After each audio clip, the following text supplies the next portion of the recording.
이 시간에는 우리 상상을 한번 해보면서 너무 이거 상상을 좀 깊게 하면 안 되고요.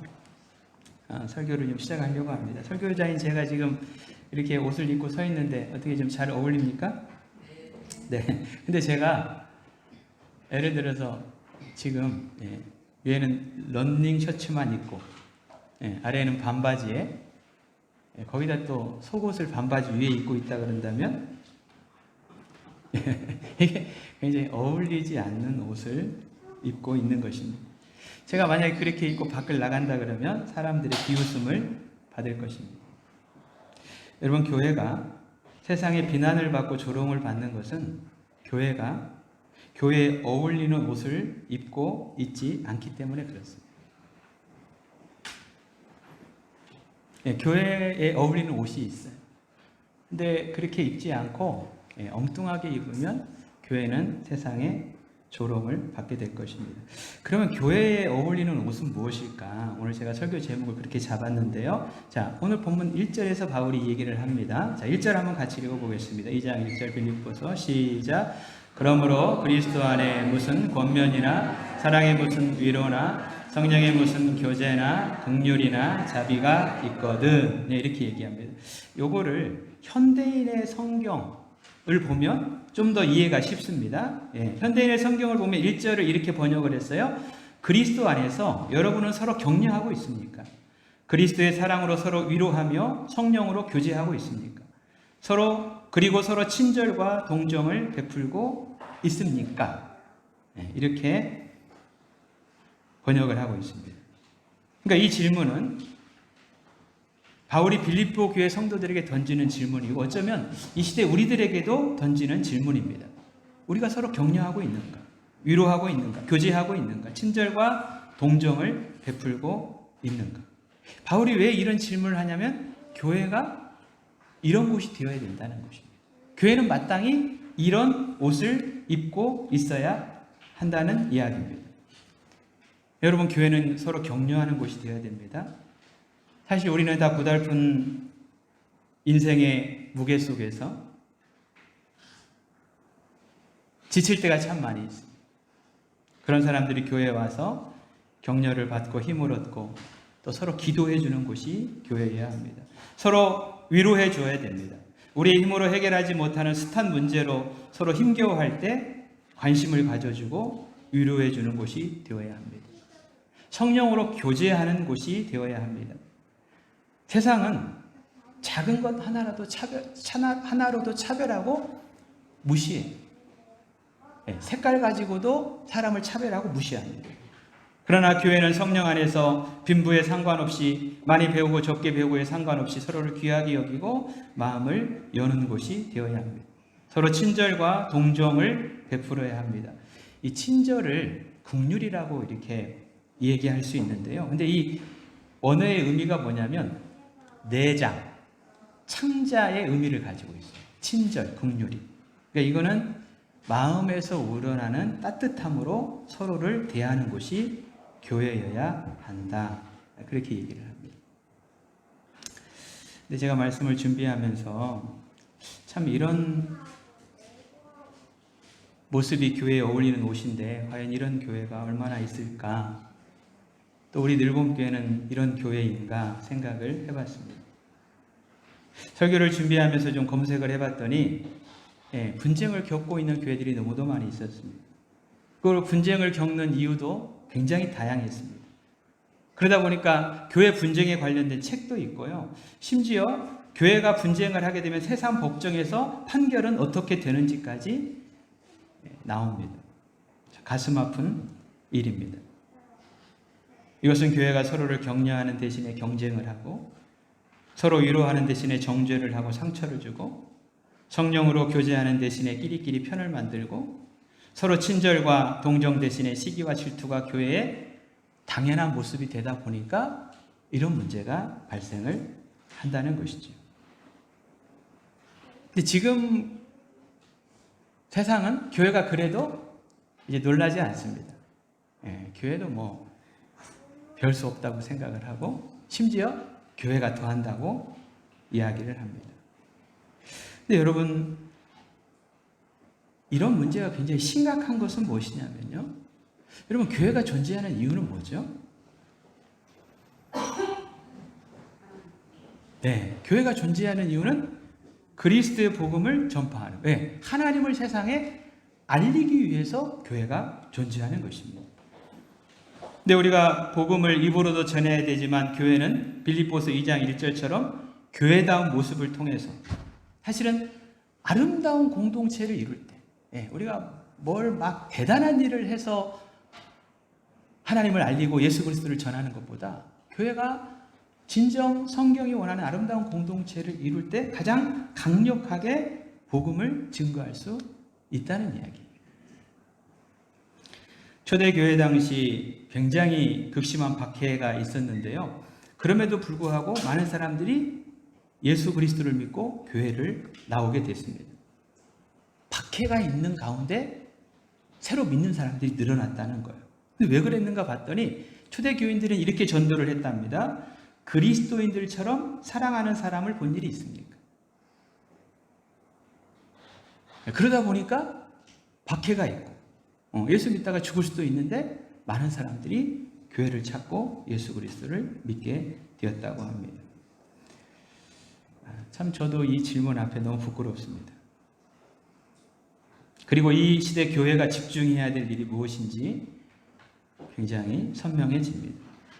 여러분, 이것을 위해서 이제 우리는 어떻게 해야 할 것인가를 빌립보서 2장 2절이 이야기를 합니다. 우리 같이 한번 읽겠습니다. 시작. 마음을 같이하여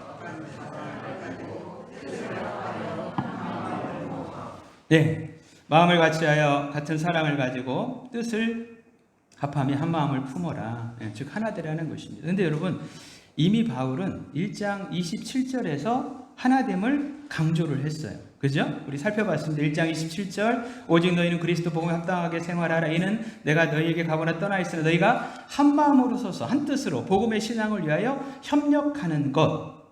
이렇게 강조를 했어요. 근데 얼마 지않아서 다시 강조를 합니다. 이게 굉장히 중요하다는 이야기입니다.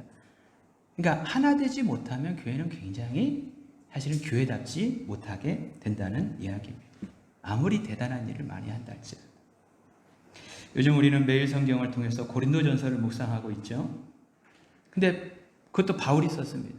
근데 고린도전서를 시작하자마자 바울이 인사말 끝나고 하는 얘기가 고린도전서 1장 10절입니다. 모두가 같은 말을 하고 너희 가운데 분쟁이 없이 같은 마음과 같은 뜻으로 온전히 합하라. 이렇게 얘기합니다. 근데 고린도 교회도 하나 되지 못했다는 이야기. 고린도 교회는 4개의 파로 교인들이 나눠졌습니다. 그러니까 여러분, 이 문제가 빌립보서에도 나오고 고린도서에도 나오는데 맨 처음에 등장을 한다는 것은 이게 교회에 굉장히 심각한 문제였다는 것이죠. 그리고 사실 이게 한 교회만의 문제가 아니라 많은 교회의 문제라고 지적을 하고 있습니다. 이거를 좀 우리가 줄다리기에 좀 비유를 해보면 좋을 것 같아요. 여러분, 우리가 줄다리기를 하면 우리가 한 팀이잖아요. 그죠? 그럼 우리가 힘을 모아가지고 상대 팀을 땡겨야죠. 그죠? 이 성경에는 상대 팀이 누구라고 얘기를 하고 있죠? 상대 팀이 바울이 자기가 싸움을 싸운다 그랬잖아요. 싸움의 대상이 누구냐면 사탄이에요. 세상 정신입니다. 로마의 복음입니다. 우리가 줄다리기를 한다면 누구하고 해야 되냐면 사탄하고 하는 거예요. 그러기 위해서 우리가 힘을 하나로 모아야 되는데 이게 하나가 되지 못하고 분열을 하게 되면 이쪽 부분에 있는 우리 교인들이 이쪽 줄을 잡고 이쪽 부분에 있는 교인들이 이쪽 줄을 잡고 서로 온 힘을 다해서 끌어당기는 거예요. 같은 교인들이 한 발자국도 나갈 수가 없습니다. 거기서 이기면 뭐 하겠어요? 아무리 의미가 없는 것이죠. 이거는 처음부터 절대 싸워서는 안 될 싸움이라고 바울은 이야기를 하고 있습니다. 그래서 교회는 반드시 하나 되어야 한다는 이야기입니다.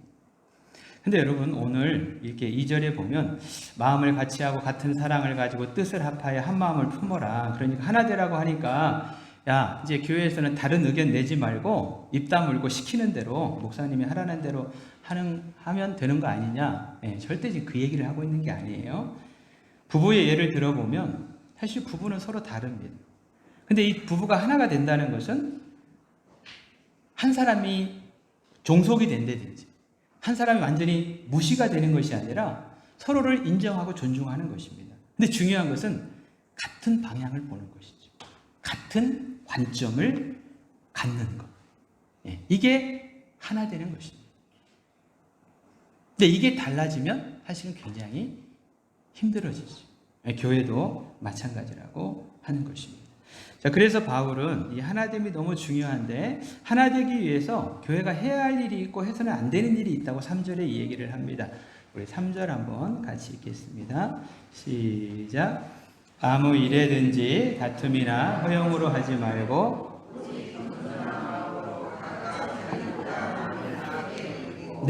해서는 안 되는 일이 무엇인가? 아무 일에든지 다툼이나 허용으로 하지 말고 오직 겸손한 마음으로 각각 자기보다 남을 낮게 여기라 이렇게 얘기합니다. 자, 여러분 여기에 교회가 분쟁을 하고 사람들이 서로 팔을 나누는 근본적인 이유가 나옵니다. 이게 그냥 하는 일이 아니라는 것입니다. 자, 여기 다툼을 세번역 성경은 경쟁심이라고 번역을 했고요. 근데 원어를 찾아보면 에리떼이아라고 되어 있는데 이기적인 야망 이거를 의미합니다. 거기서 다툼이 나온다는 거예요. 이기적인 야망. 그러니까 우리 마음속에 이기적인 야망이 딱 자리를 잡고 있으면 다른 사람을 어떻게 보게 되냐면 경쟁의 대상으로 보게 된다는 것입니다. 내가 올라가기 위해서는 어떻게 상대를 끌어내려야 된다고 생각을 하는 것이죠. 그러다 보면 어떤 문제가 생기냐면 사실 상대에게 장점이 100가지가 있어요. 단점이 한 가지가 있어요. 근데 이기적인 야망이 나를 잡고 있으면 뭐가 보일까요? 한 가지 있는 단점이 보인다는 것입니다. 그걸 공격하고 비난하게 되는 것입니다. 근데 여러분 이분이 말하는 그 상대의 단점이 틀리지 않았어요. 왜냐하면 그 사람이 그 단점을 가지고 있거든요. 근데 문제는 뭐냐면 관점이 지금 잘못되어 있다는 것입니다. 의도가 잘못되어 있다는 것입니다. 이런 일이 교회에서 성도들 사이에서 있어야 할 일은 아니라고 바울은 이야기를 합니다. 그러니까 여러분 교회는 사실 세상과 다르요. 세상이 대부분 그래요. 내가 높아지게 다른 사람을 자꾸 끌어내립니다. 그러니까 사람들이 모이면 자꾸 험담하는 이유가 거기 있어요. 저 사람 끌어내리면 내가 좀 나는 안 그렇다라고 이렇게 높아질 것이라고 착각을 하는 것입니다. 교회는 십자가의 사랑으로 구원받은 성도, 또 그런 성도들이 모인 곳이 교회입니다. 교회에 어울리는 옷은 절대 그런 옷이 아닙니다. 1절 말씀처럼 격려하고 위로하고 교제하고 친절해야 한다는 것입니다. 그러니까 사실은 이게 좀 극단적으로 이 얘기하면 이렇게 얘기할 수 있어요. 우리 함께 신앙하는 성도들이 단점이 100가지, 장점이 한 가지. 그러면 사실 교회는 성숙한 성도는 그 하나의 장점을 보고 격려해주고 인정해줘야 된다는 것입니다.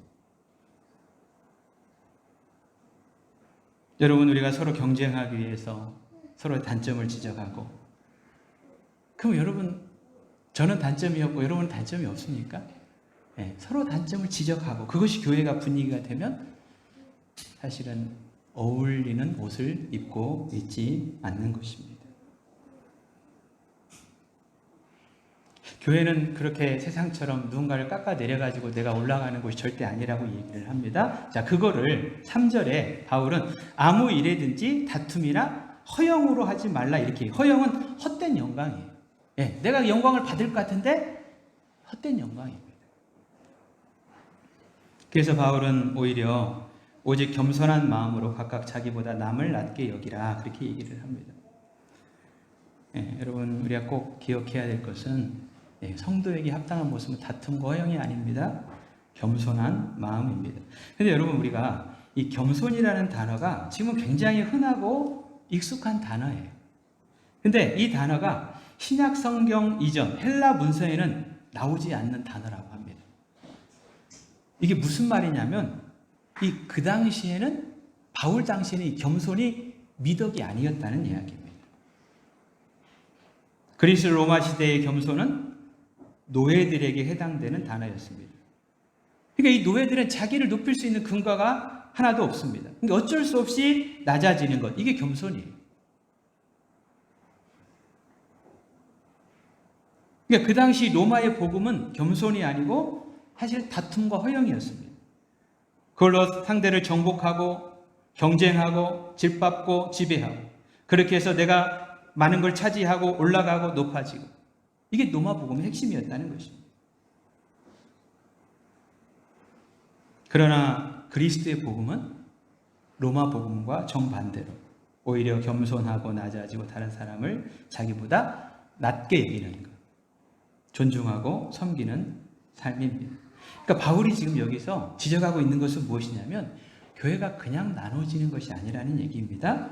교회가 하나 되지 못하고 분쟁하는 근본적인 이유 속에는 사실은 그리스도의 복음이 아니라 로마의 복음, 세상의 정신, 그 안에 이기적인 야망이 자리 잡고 있기 때문이다. 이거를 지금 이야기하고 있는 것이죠. 여러분, 참 고린도전서는 조금 더 이거를 길게 구체적으로 설명을 합니다.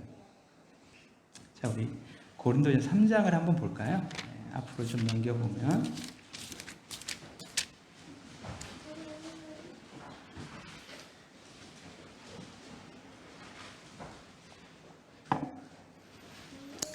말씀드린 것처럼 이 고린도전서는 사실 1장부터 교회 분쟁에 대한 이야기를 쭉 합니다. 그리고 이게 중요하니까 3장, 4장까지 쭉 분쟁에 대한 이야기를 해요. 근데 이제 그 얘기를 하다가 3장에 가서 바울이 이렇게 얘기를 합니다. 3장 1절 우리 같이 한번 읽어볼까요? 시작. 형제들아, 내가 신령한 자들을 대함과 같이 너희에게 말할 수 없어서 육신에 속한 자 곧 그리스도 안에서 어린아이들을 대함과 같이 하노라, 이렇게 얘기를 합니다. 그러니까 내가 너희들을 신령한 자들을 대하는 것처럼 대할 수 없고 어린아이처럼 대할 수밖에 없다라고 얘기를 해요. 그러니까 이 얘기는 뭐냐면 고린도 교회 성도들은 자신들이 신령한 자라고 생각을 했어요. 우리는 지식도 많고 신앙의 경험도 많고 이런저런 은사도 가지고 있고, 근데 바울은 너희는 그렇지 않다, 신앙의 어린아이다, 이렇게 얘기를 합니다. 근데 뭐 때문에 바울은 그러면 고린도 성도들 그렇게 깎아내리면서 어린아이라고 얘기를 하냐면 3장 3절을 보시죠. 너희는 아직도 육신에 속한 자로다. 너희 가운데 뭐가 있다 그래요? 시기와 분쟁이 있으니, 이렇게 얘기해요. 서로 시기하고 분쟁, 이게 어린아이들이 하는 일이라는 것입니다. 여러분, 우리가 아이들이 사랑을 한 몸에 받다가 동생이 태어나면 엄마 아빠 보지 않는 사이에 어떻게 합니까? 제가 들어보니까 때리기도 하고 막 받고 지나간다고도 합니다. 시기 질투가 생겨서 그렇습니다. 고린도 교회에 이런 어린아이와 같은 행동을 하는 사람들이 있었다는 것입니다. 자, 근데 중요한 것은 바울이 왜 그런 행동을 하는지 그 뿌리를 파헤치는데요. 그게 고린도전서 2장 6절 7절입니다. 자, 6절과 7절을 보면 지혜가 나오는데 두 가지 지혜가 나와요. 하나의 지혜는 세상 지혜입니다. 6절에 나오는 중간에 그런 거 있죠. 이 세상 지혜가 아니요, 이렇게 얘기합니다. 그리고 또 하나의 지혜는 7절에 나오는 하나님의 지혜입니다.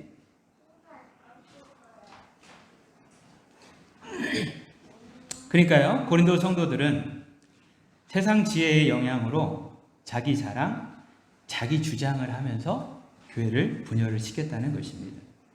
바울은 얘기합니다. 이 사람들에게 하나님의 지혜가 없다는 거예요. 그럼 뭐가 하나님의 지혜냐? 바울은 십자가가 하나님의 지혜라고 이야기를 합니다. 교회는 겸손하게 십자가 지신 예수 그리스도를 통해서 구원받은 성도들의 모임이라는 거예요. 십자가의 은혜와 사랑을 경험한 성도들이라고 한다면 예수님을 닮아 겸손한 것, 하나를 이루는 것, 이것이 성숙한 성도들의 삶이다, 이렇게 얘기를 합니다. 그러니까 여러분, 이 고린도 전서에서도 교회 분쟁의 이유가 뭐냐면 세상 지혜 때문입니다. 세상 정신, 로마의 복음, 그 결과가 다툼과 허영, 어린아이 신앙이라고 하는 것입니다. 그래서 우리 그리스도인들은 그리스도의 복음에 합당한 신앙생활을 해야 하는데 그것이 겸손한 것이고 상대를 나보다 낮게 여기는 것. 사실 이게 쉽지가 않습니다. 우리는 다 세상의 중심이 나라고 생각을 합니다. 모든 게 내 중심으로 돌아가 있다고 생각을 하는데 이거를 뒤바꾸는 것이 그리스도의 복음이고 십자가의 정신이라고 하는 것입니다. 근데 여러분 놀라운 것이 이거예요. 제가 말씀드렸잖아요. 자꾸 내가 높아지기 위해서 다른 사람을 끌어내리는 것을 허영이라고 얘기를 했습니다. 절대 그렇게 높아질 수 없어요. 그냥 전체적으로 그냥 수준이 떨어지는 거예요. 근데 내가 낮아지고 다른 사람을 높여주면 어떤 일이 나냐면 오히려 그때 내가 높아지는 것입니다. 내가 존경을 받는 것입니다. 더 중요한 것은 하나님이 우리를 높여주신다는 거예요. 예수님이 경험하신 것입니다. 여러분 우리가 이런 삶을 살아가게 될 때에 나타나는 현상이 자 우리 빌립보서 2장으로 다시 가서 4절을 한번 보죠. 2장 4절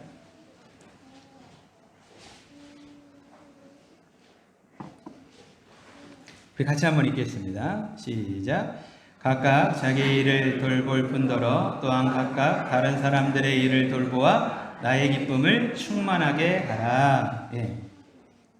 각각 자기 일을 돌볼 뿐더러 다른 사람들의 일을 돌아보아 나의 기쁨을 충만하게 하라. 그러니까 바울은 일하는 모습을 보면 그 사람이 어린아이인지 성숙한 어른인지를 알 수 있다는 거예요. 사실 아이들의 특징은 안 그런 아이들도 있지만 좀 시끄럽습니다.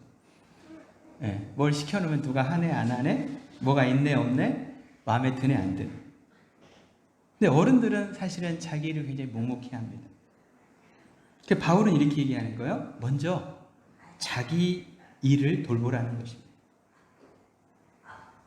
내게 주어진 일을 먼저 성실하게 감당하라는 것입니다.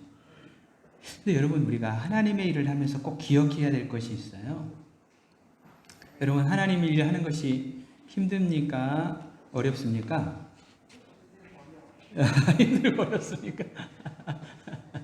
근데 바울이 이런 얘기를 해요. 우리가 고난받는 것도 뭐라고 얘기하냐면 특권이라고 얘기했어요. 특권. 여러분 우리가 하나님의 일을 하는 것은 진짜 특권 중에 특권입니다.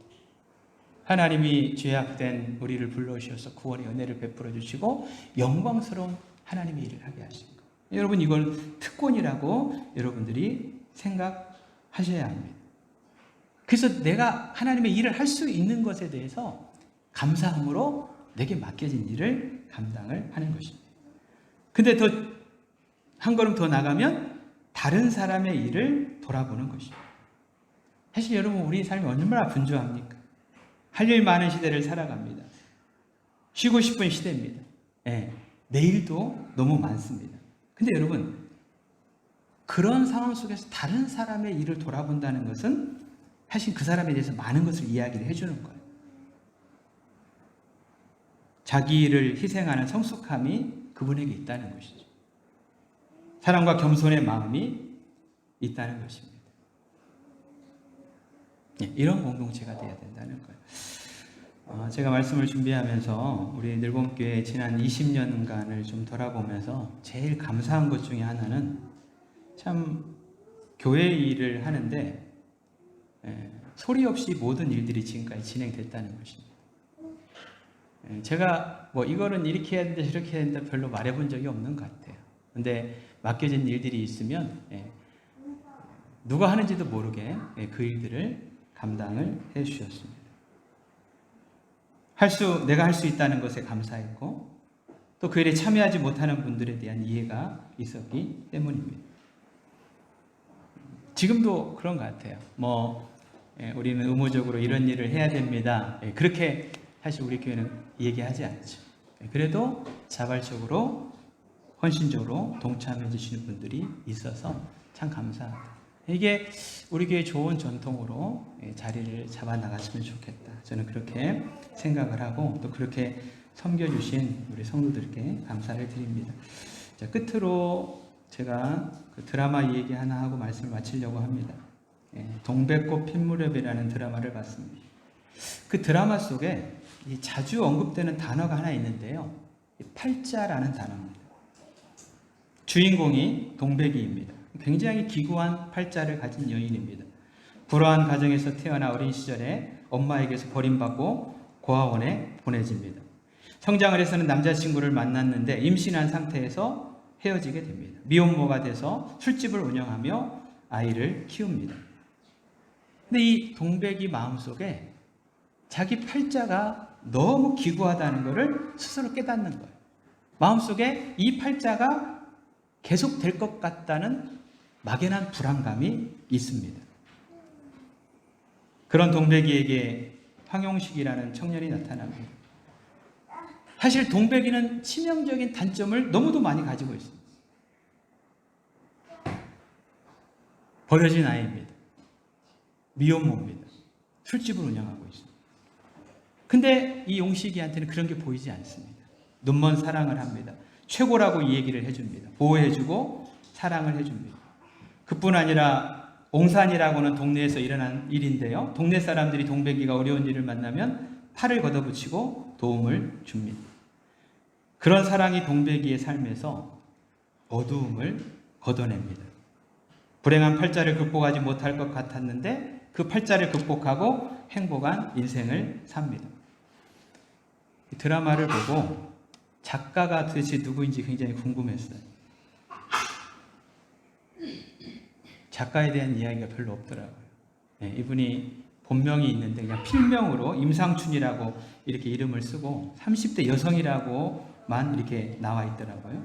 근데 제가 왜 그 드라마를 보고 작가가 궁금했냐면 사실 이 시대 교회의 모습, 성도의 모습이 어떠해야 되는지를 그 드라마가 담고 있더라는 것입니다.